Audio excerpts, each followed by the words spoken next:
Kita ketahui bahwa Lailatul Qadar terjadi di 10 hari terakhir Ramadan. Dan banyak yang memahami pula bahwa Lailatul Qadar lebih mungkin terjadi pada malam ganjil. Dari sini banyak yang bersungguh-sungguh melakukan ibadah hanya pada malam-malam ganjil saja. Padahal seperti ini tidaklah tepat. Karena malam genap pun bisa terjadi Lailatul Qadar.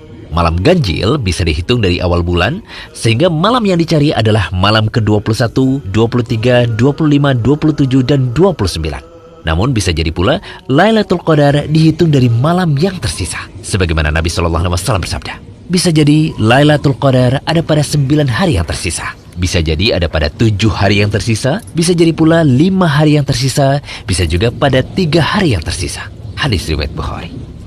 Oleh karena itu, jika bulan Ramadan ternyata 30 hari, berarti malam ke-30 adalah malam yang menggenapi. Jika dihitung dari hari terakhir, malam ke-22 berarti 9 hari yang tersisa, malam ke-24 berarti 7 hari yang tersisa. Inilah yang ditafsirkan oleh Abu Sa'id Al-Khudri dalam hadis sahih, sebagaimana yang dilakukan Nabi SAW tanpa memilah hari ganjil dan genap. Maka sudah sepatutnya bagi setiap mukmin mencari Lailatul Qadar di keseluruhan dari 10 hari yang ada tanpa memilah mana yang ganjil dan genap. Sebagaimana Nabi SAW juga bersabda, bersemangatlah mencari Lailatul Qadar di 10 hari terakhir. Hadis riwayat Bukhari dan Muslim. Tahu nggak kalau Al-Quran ternyata punya beberapa kode rahasia yang bisa bikin lo kaget? Disclaimer dulu, semua informasi ini gue lansir dari Times Indonesia, Kompasiana, dan IDN Times. Pertama, kode 19.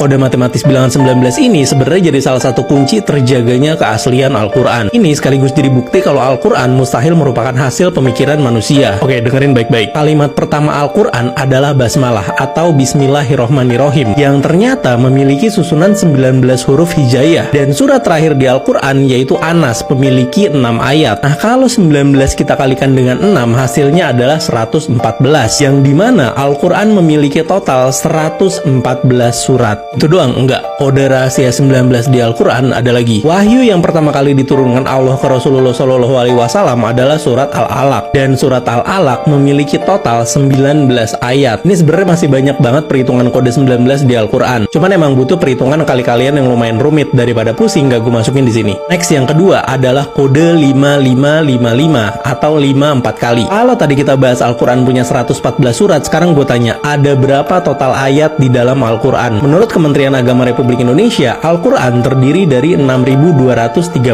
ayat. Dimulai dari ayat pertama surat Al-Fatihah yang berbunyi Bismillahirrohmanirrohim, dan diakhiri ayat terakhir surat An-Nas yang berbunyi Minal Jinnati Wan-Nas. Dan ternyata ada sesuatu yang mengejutkan di Al-Quran dalam ayat 5555.